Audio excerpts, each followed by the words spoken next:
So animal cults are a really interesting thing to talk about in polytheism and animism circles. Now, most obviously this tends to come up in Norse paganism, because obviously you have the Berserkers, although the Berserkers were not the only bear cult, because obviously to the south of Scandinavia you have Finland, which had its very own importance to the bear, and bear shrines have been found all over the Middle East. And of course there are other examples, the Ilfhednar, the cult of the wolf, the Jofur, the slightly less known cult of the boar, and there is some evidence of a Norse pagan avian cult, most likely representing ravens. And in both continental and Isle Celtic areas you have the stag cult. Continental areas there's definitely a lot of reverence towards toads because of a specific god there. But did you know that there is a lot of evidence to suggest a horse cult? I know a lot of horse girls just got really excited, but bear with me. But there's a decent amount of evidence, particularly on the more Britain side of the Celtic Isles, of there being ritualistic use of horsebow. Particularly the use of skulls being buried on basically the foundation. Now there are conflicting resources on what this was supposed to do. There are a lot of references that say that it would actually help with acoustics and therefore obviously, like vocal parts of ritual. Or it would effectively dampen the acoustics with the belief that echoes were either malicious spirits or demons trying to talk to you. And in a lot of areas, including Scandinavia, it would not be uncommon for there to be a sacrifice of a horse at a funeral, as it would be seen that the spirit of the horse would take you on the 9-day journey to the afterlife. As well as the general belief that Slifnir and the possibly other representations of 8-legged horses in Norse mythology represented a planar travel in general. And, of course, there's Epona, who was very popular in both Rome and Rome-conquered areas. Now keep in mind, I'm jumping the gun by saying there was a full-on horse cult. But there is obviously historic evidence of a multi-faith reverence towards horses. The simplest answer to this question would probably be if you've ever come across the Parliament of Owls at night. It is actually kind of a spooky sight. I know in a lot of Eastern Hemisphere First Nation lore, especially in the Americas, that the idea of owls is that they are harbingers of death and disease and pestilence, so seeing an owl was not a great thing to Aboriginal Americans. As far as your European and Western hemispheres, you got a lot of really positive connotations for a really long time. The image of owls on barn doors was apparently supposed to keep malicious things basically away from cattle. That's a little more of a Brythonic thing. But in a lot of cultures, they were considered, wise creatures, which if you've ever had a domesticated owl is probably not the way you would describe them. Although this positive connotation does extend to your more Hellenic areas, it is in the myth of Demeter trying to get Persephone back. Someone tells her, hey, she was told not to eat anything, but she ate a pomegranate, and for this person's trouble, Demeter turned him into an owl and described him as a loathing, screeching creature, so at the very least, Demeter doesn't have a very high opinion of owls. And in demonology, there is a Prince Stolas that is often described as an owl with really long legs. Admittingly, I mostly know this because the wife watches Has Been Hotel.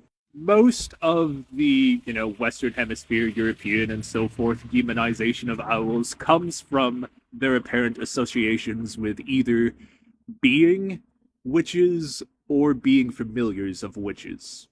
So yeah, the demonization of owls mostly comes from negative associations of witches and and owls' connections to them. Man or bear? According to Greek mythology, if you chose bear, you chose Zeus, who presented himself as a bear to seduce Callisto.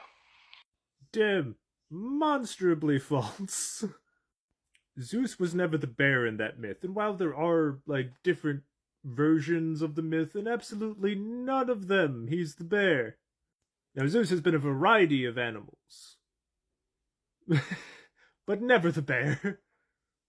Long story short of that is that Zeus does what Zeus does, and Callisto is the bear, and becomes Ursa Major because Zeus feels bad about her death. depending on the different variations of the myth, might change exactly how Callisto meets her end, or exactly who's chasing her, and stuff like that. But yeah, Zeus is not the bear in this scenario.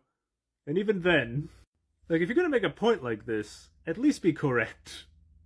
Because to even fathom this point that you're trying to make, you understand, but are mad that it's being applied to you by women who don't know you. People going out of their way to make sure the incel community accepts them is bizarre to me, but maybe I'm just too old. Man or bear?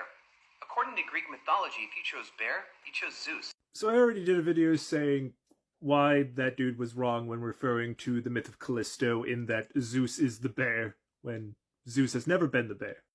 He's been a swan and a bunch of other things, but to the best of my knowledge, never a bear. But I am now thinking way too much about it, and I'm just thinking, the idea of an animal cult to a bear is not an uncommon practice. Like, we can find bear cults in, Nordic regions, Celtic regions. I believe a bear is associated with Artemis in a variety of ways, at least somewhat loosely, but my knowledge on that might be a little meh. And in almost all of these cases, yes, the bear is dangerous, but is also among the most human-like of creatures. And I've talked about this before, but there is a Finnish spirit/guardian creature that is called something similar to Atso. I am unsure of the pronunciation. But he's called Forest Cousin, and within Nordic regions, there is a bunch of research you can find on bear cults, and even when it was a, captured cub kind of situation, there is always immense respect to the bear, because not only is a bear vastly dangerous, but just there is a general give respect to these animals. And through, a variety of sources that I'm talking over so you can actually pause the video, there are various rituals and meanings behind the bear. But yeah, this article from I believe it's the University of Texas, really goes into it on a lot of the, northern cultures, particular views and ritualization of bear ceremonies, effectively. A lot of the time being seen as, messengers of the other world, they're incredibly powerful in this world and the next.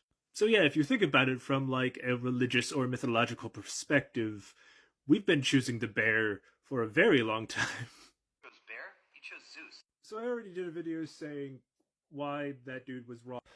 Go back and watch that. And honestly, if you're not following him, give him a follow, especially if you're into paganism, witchcraft, all that kind of cool stuff, because his content is great. It's all good stuff. And obviously, I'm going to side with him because, yeah, if you chose the bear, you're not choosing Zeus.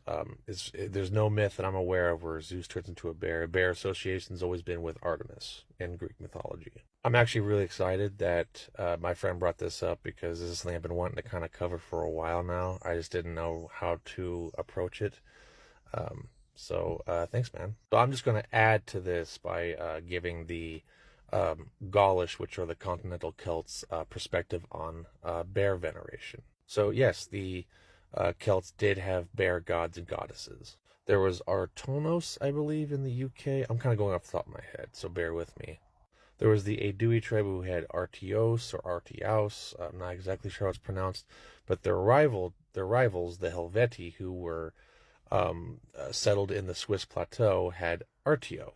Based on archaeological evidence, she's probably the more well-known bear goddess in the Swiss Alps. She even has a Greco-Roman style idol to her, part of the Muri statuettes. This one, to be specific. Isn't it beautiful? Now, I have an article on her in my WordPress, and I'll try to post a link in the description of this, so I won't dive too much into it. But like most Gaulish deities, most of them, if not all of them, are very obscure. So it's really the forefront of a lot of reconstructionist effort to kind of rebuild and try to portray the best interpretation and understanding that we have based on the knowledge, based on the information that we have now. With that said, the common consensus is that she was a goddess of protection, kind of a motherly figure, possibly a goddess devoted to the transition of winter to spring. Like I said, I go into it in way more detail in the article I wrote a couple years ago. But it doesn't end there. There was also Andarta. Now, Andarta is more of like an Artemis type figure, where she's more associated with hunting, possibly warfare. She's kind of more of the aggression of bears. I have not written an article about her yet. That is something I'm probably going to work on here in the near future, hopefully. I just have a lot of projects going on. And there's also Matutinus. Now, if you notice with Artio and Andarta, you'll see the kind of the direct etymology to bears, which I believe in the Proto-Celtic it is Artos or Arto. It's where I get my name from. So unlike Artio and Andarta, Matutinus's etymology is kind of adjacent to bears. There was kind of this belief that saying a creature's name like directly was a way to kind of like summon them, or it was known as like a taboo word. So bear or Artos was kind of swapped out with Matu. And as far as we know, again, I have not written an article on Matutinus yet, but he's kind of more of a Mercury, kind of happy-go-lucky trickster type of thing. That's just initially off the top of my head when I was last working on that.